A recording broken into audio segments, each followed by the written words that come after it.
और दोस्तों MS class में आप लोग का स्वागत है। तहे दिल से स्वागत। आई होप है कि आप लोग अच्छे होंगे और सही सलामत होंगे। आज हम लोग पढ़ेंगे मेरे भाई, जो कि आप लोगों के लिए जो लॉ के स्टूडेंट हैं उनके लिए बहुत इंपॉर्टेंट है, या जुडिशरी की तैयारी कर रहे हैं उनके लिए भी बहुत इंपॉर्टेंट है।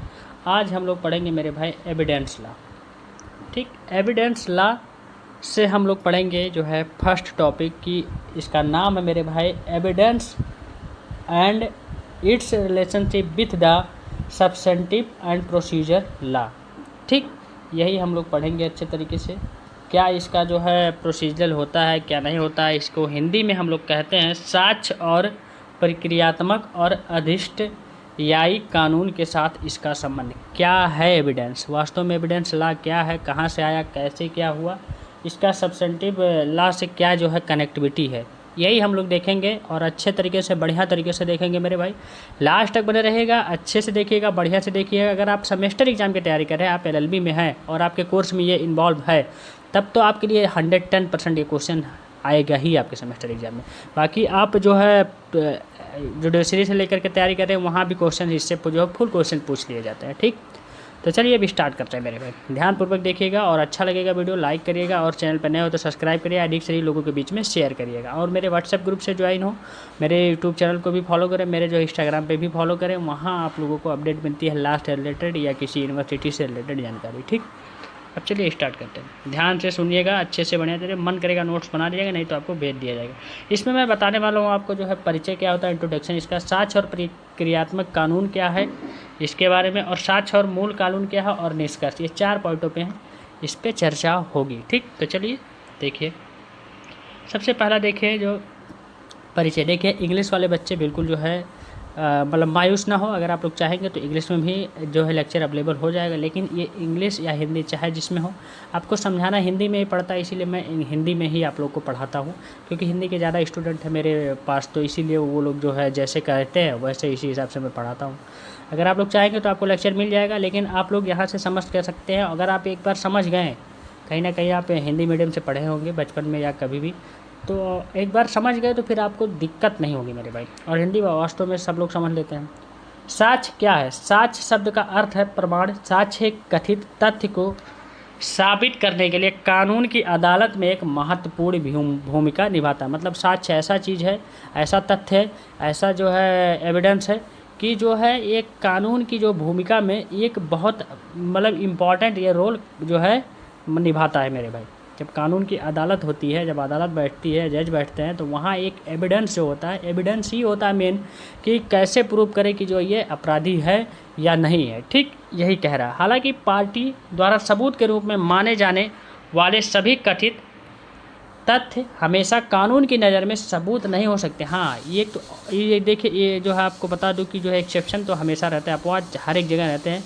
तो हाँ, ये कहा गया है कि अगर माना भी नहीं जाता है, ऐसा नहीं है कि जो है प्रूफ ही हो जाएगा ये आपके खिलाफ, आप ही जो है वो है, ये साक्ष्य झूठा भी हो सकता है, ये एविडेंस जो है बेकार भी हो सकता है, या गवाही जो है जिसे हम लोग कहते हैं ये जो है वो हो सके जो वो दबाव में दे रहा हो किसी को, तो इसलिए जो है उसे ऐसा नहीं माना जा सकता कि जो है यही एविडेंस है आपका, यही सही एविडेंस है। ठीक, विवाद के तहत किसी मुद्दे को साबित करने, अस्वीकार करने के लिए साक्ष्य का उपयोग किया जाता है। ऑक्सफोर्ड लर्नर्स डिक्शनरी के अनुसार एविडेंस का मतलब उस जानकारी से है जो है कोर्ट में किसी बात को साबित करने के लिए इस्तेमाल की जाती है, इसलिए सबूत ठोस होना चाहिए। यही जो ऑक्सफोर्ड डिक्शनरी से रिलेटेड है। 1872 के भारतीय साक्ष्य अधिनियम के जो है अनुसार साक्ष्य का अर्थ है, इसमें शामिल है नंबर फर्स्ट देखिए, जांच के तहत जो जांच होता है, इन्वेस्टिगेशन होता है, उसके तहत जो तथ्य मिलता है, एविडेंस जो मिलता है कि मामलों में या मामलों के संबंध में अदालत गवाहों द्वारा उसके सामने किए जाने वाले सभी बयानों को या बयानों की अनुमति या आवश्यकता है। ऐसे बयानों को जो है मौखिक साक्ष्य कहा जाता है। नंबर 2 है, न्यायालय के निरीक्षण के लिए प्रस्तुत इलेक्ट्रॉनिक रिकॉर्ड साबित सभी दस्तावेज, ऐसे दस्तावेजों को दस्तावेजी साक्ष्य कहा जाता है जो लिख पढ़ करके देते हैं। लेकिन साक्ष्य और सबूत का कानून पूरी तरह से अलग अवधारणाएं हैं और किसी को भी जो है उनके बीच जो है भ्रमित नहीं होना चाहिए। ठीक, अलग अलग दोनों हैं। देखिए स्टैनफोर्ड जो है इंसाइक्लोपीडिया ऑफ जो है फिलॉसफी में स्टीफन द्वारा दी गई परिभाषा के अनुसार साक्ष्य का अर्थ है, और इसमें शामिल है सभी बयान जो अदालत अनुमति देती है या गवाहों द्वारा उसके सामने किए जाने की आवश्यकता पूरी तरह होती है। ठीक, यही कहा गया। ऐसे बयानों को मौखिक साक्ष्य कहा जाता है। नंबर 2, न्यायालय के निरीक्षण के लिए जो है किए गए सभी दस्तावेज ऐसे, तो ये तो मैं आपको बता ही दिया मेरे भाई, ये भी मैंने बता दिया। देखिए ये भी आपके लिए वो नहीं है, सत्य निर्धारित हो। देखिए साक्ष्य और प्रक्रियात्मक कानून क्या होता है? प्रक्रियात्मक कानून वह शाखा है जो है मुकदमेबाजी की प्रक्रिया को नियंत्रित करती है। मतलब जो मुकदमा होता है उसी को जो नियंत्रित, उसी को इकट्ठा, जब मुकदमा बनता है तो एविडेंस का ही काम लगता है, या इधर से इधर से एविडेंस जो इकट्ठा किया जाता है, फिर उसे जो कानून के जो है समक्ष पेश किया जाता है अदालत में, और उसी से जो आपको रिलीफ मिलती है, उसी से आपको सज़ा मिलती है। ठीक, जैसा जिसका जो रहेगा। देखिए भारत में आपराधिक दीवानी कानूनों के परीक्षण की प्रक्रिया 3 स्तंभों पर जो है पूरी तरह द्वारा जो है शासित होती है। नंबर फर्स्ट देखिए, भारतीय दंड संहिता जो 1960 IPC जिसे हम लोग कहते हैं, और दंड प्रक्रिया संहिता 1973 CRPC, नागरिक प्रक्रिया संहिता 1908 CPC जिसे हम लोग कहते हैं। ठीक, ये तीनों पर है। भारतीय साक्ष्य अधिनियम 1872 आई। ये 4 कानून जो है बहुत इंपॉर्टेंट है। ये 4 एक्ट जो है पूरे जो है मुकदमा जो जितना भी होता है, जितने भी केसेस आते हैं, ये 4 एक्ट तो कहीं ना कहीं शामिल रहता ही है। ये 4 एक्ट इसीलिए मैं बताता हूँ हमेशा इंपॉर्टेंट। इसमें CRPC या CPC किसी भी परीक्षण भारत के संचालन के लिए एक विस्तृत प्रक्रियात्मक कानून है। इस प्रक्रिया में सबूतों का संग्रह, अभियुक्तों से पूछताछ आदि शामिल होते हैं। ठीक, जो सबूत के जो अनुसार होता है, जो अभियुक्त होते हैं उनसे पूछताछ मतलब किया जाता है कि क्या आपने किया क्या नहीं किया, ये सब सारी चीज़ें वही जा करके आगे चल करके एविडेंस बनता है। साक्ष्य के जो है स्रोत निर्जीव वस्तुओं के विश्लेषण के गवाहों की परीक्षा सहित कुछ भी हो सकते हैं। प्रक्रियात्मक कानून में जांच शामिल है, जहां साक्ष्य का अत्यधिक महत्व होता है। जहां जांच होगा, जहां इन्वेस्टिगेशन होगा, वहां एविडेंस बहुत ही महत्वपूर्ण होगा, बहुत ही जो है इम्पॉर्टेंट रोल जो है वहां अदा करेगा। सबूत इलेक्ट्रॉनिक भी हो सकता है। देखिए इलेक्ट्रॉनिक से भी सबूत लिया जा सकता है, अब तो हो चुका है। और साक्ष्य को आमतौर पर मौखिक दस्तावेजें और वास्तविक के रूप में जो है वर्गीकृत किया जाता है। मौखिक साक्ष्य गवाहों द्वारा अदालत में दिए गए बयान हो सकते हैं, जो मौखिक होता है, जो बोल करके जो हम लोग कहते हैं वो तो है। न्यायालय के जो है समक्ष निरीक्षण के लिए जो है पेश किए गए दस्तावेजों को दस्तावेजी साक्ष्य माना जाता है। दस्तावेजी मतलब लीक हुक करके जो रहता है, जो रिटर्न उटर्न करके उसको जो है दस्तावेजी को इलेक्ट्रॉनिक मीडिया द्वारा भी जो है साक्ष्य को प्रस्तुत कर सकते हैं। ठीक, पेश की गई वस्तुएं ही वास्तविक साक्ष्य होती हैं। सही निष्कर्ष पर पहुंचने के लिए और जानिए आगे, और मामलों की जो है सीमा के आधार पर तीनों साक्ष्य अदालत में पेश किए जा सकते हैं। ईमेल पार्टी, ये सब सारी चीज़ें ईमेल द्वारा भी किए जा सकते हैं। सबूत कानून की अदालत के सामने कुछ कथित तथ्य साबित करने या खारिज करने के उद्देश्य से है। भारत में साक्ष्य का उत्पादन भारतीय साक्ष्य अधिनियम 1872 द्वारा नियंत्रित किया जाता है, जो परीक्षण करने के लिए एक स्तंभ है। मौखिक साक्ष्य को भाग 3 धारा 60 में जो है संदर्भित किया गया है, जबकि दस्तावेजी साक्ष्य को IEA की धारा जो है, इंडियन जो है एविडेंस एक्ट की धारा 3 में जो है संदर्भित किया गया है। इस खंड में अधिनियम में संशोधन के बाद इलेक्ट्रॉनिक रिकॉर्ड भी शामिल हो चुका है, जब संशोधन हुआ था। हालांकि सबूत के प्रकार जो है सीधे साक्ष्य अधिनियम में संदर्भित होते हैं। CRPC अध्याय जो है 23 भाग A और भाग B के 5 में गवाहों की जो है 5 में गवाहों की परीक्षा के लिए रिकॉर्डिंग साक्ष्य और कमीशन के तरीके से भी संबंधित हो सकते हैं। मतलब अब रिकॉर्डिंग भी साक्ष्य हो सकते हैं, जैसे व्हाट्सएप मीडिया या आपका रिकॉर्ड कर ले किसी से जो है फ़ोन पे बात कर रही है, ये सब भी एविडेंस के रूप में प्रूफ हो जाता है कोर्ट में। ठीक, पहले जो है 2 ही तरीके से होता था।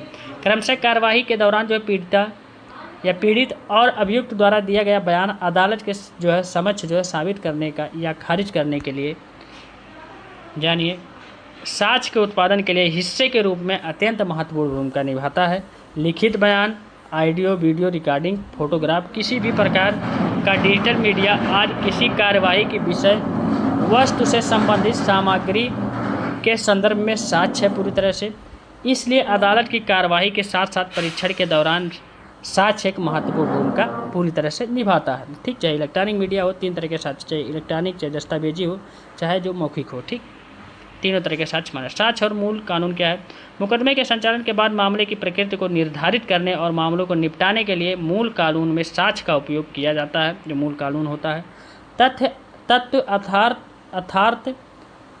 अर्थात यह है मामले के सार को मूल कानून द्वारा परिभाषित किया गया है। एक बार साक्ष्य की सुनवाई अभियोजन पक्ष द्वारा प्रस्तुत की जाती है और अपनी स्वयं की जांच के माध्यम से स्वयं जो है जूरी वोट देती है कि क्या मामले को खारिज कर दिया जाना चाहिए या अभियोग लगाया जाना चाहिए, लेकिन दोषी साबित होने तक संदिग्ध निर्दोष है पूरी तरह से। जब तक जो है साक्ष्य के माध्यम से जो है वो जो है क्राइम जो किया है वो जब तक दोषी नहीं साबित होता तब तक वो निर्दोष है।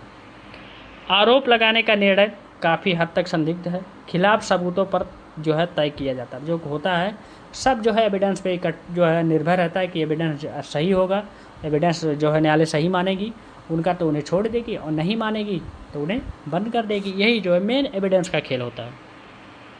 मान लीजिए किसी व्यक्ति पर, देखिए एग्जाम्पल के तौर पर, किसी व्यक्ति किसी अपराध का आरोप लगाया गया है। किसी निर्णय पर पहुंचने से पहले अदालत में ठोस सबूत की ज़रूरत होती है और एक अभियुक्त की गिरफ्तारी आगे के साक्ष्य के लिए जांच से पहले उसके दौरान ही हो सकती है। ठीक, जांच के पहले से, जैसे हत्या, बलात्कार आदि के मामले में पुलिस आरोप लगाने से पहले कार्यालय लोक अभियोजक OPP से सलाह लेती है, और लेकिन अगर पर्याप्त सबूत नहीं है तो जांच लंबी चल सकती है।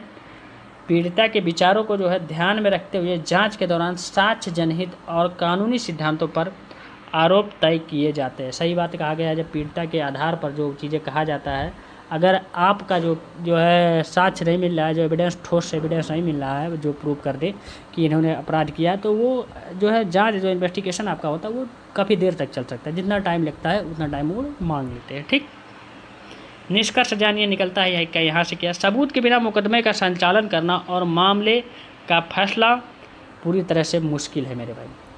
विवाद के तहत कथित तथ्य या मुद्दे जो है साबित खारिज करना, अभियुक्त को दोषी गैर दोषी साबित करना असंभव है।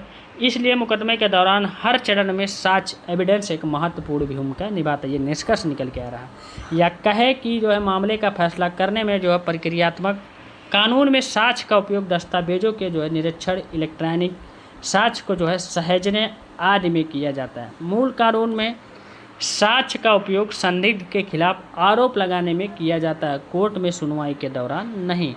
ये था मेरे भाई आपका जो है चैप्टर। यहाँ से जो है आपका ये टॉपिक कंप्लीट हो चुका। तो आपको समझ में आया होगा कि बिना साक्ष्य के जो है कोई भी जो है केस जो है जीता नहीं जा सकता, कोई भी केस का निर्णय ही नहीं होगा विदाउट एविडेंस। तो इसलिए एविडेंस लॉ बहुत इंपॉर्टेंट है, और बहुत ही इंपॉर्टेंट क्या, बहुत बहुत बहुत ही इंपॉर्टेंट है। विदाउट एविडेंस कुछ होगा ही नहीं, प्रूफ ही नहीं होगा कि जो है इन्होंने क्राइम किया है कि नहीं किया है, तो छूटेगा नहीं, केस बहुत दूर तक जाएगा। तब तक जो है एविडेंस नहीं मिलेगा अच्छे तरीके से, बढ़िया तरीके से।